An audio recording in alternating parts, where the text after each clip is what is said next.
Hi అండి, welcome to ఈ అమ్మ చేతి వంట. ఈరోజు రెసిపీ ఏమిటంటే కజ్జికాయలు అండి.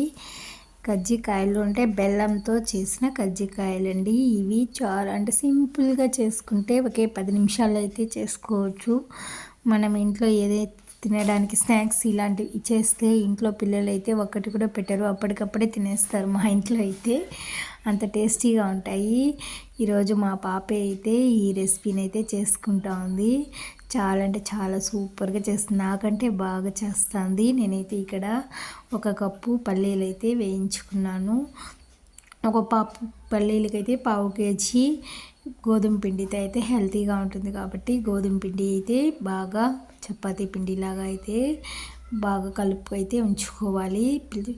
పెద్ద పెద్ద చపాతీలుగా చేసుకొని అందులో ఒక్కొక్క చపాతీలో 4 అయితే కజ్జికాయలు అయితే వేసుకొని పల్లీలు అయితే వేయించుకొని బెల్లం అయితే తురుము పెట్టుకొని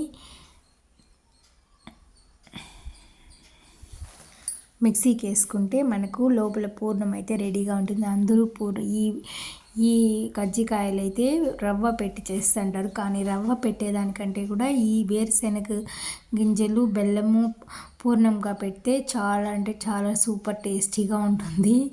ఇవి ఒక్కటి కూడా ఇంట్లో పిల్లలు చేస్తే పెట్టారండి, అంత టేస్టీగా ఉంటాయి ఇవి.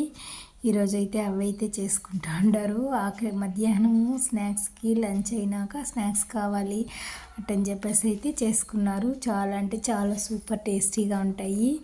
తప్పకుండా మీరు ఒకసారి ట్రై చేయండి. మామూలుగా పూర్ణం కొబ్బరి రవ్వ అయితే పెడతారు, అలా కాకుండా వేరుశెనగపప్పు బెల్లంతో చేసిన పూర్ణం పెడితే చాలా సూపర్గా టేస్టీగా ఉంటాయి. ఇక్కడ నేనైతే మైదా పిండి యూస్ చేయలేదు, గోధుమ పిండి అయితే యూస్ చేశాను.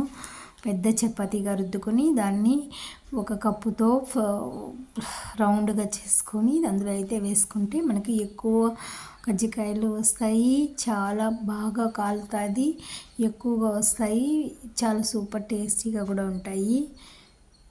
ఈ రెసిపీ నచ్చిందా అండి? మీకు నచ్చితే మీరు తప్పకుండా ట్రై చేయండి. ఈ వీడియో నచ్చితే లైక్ చేయండి, సబ్స్క్రైబ్ చేసుకోండి. Thank you for watching.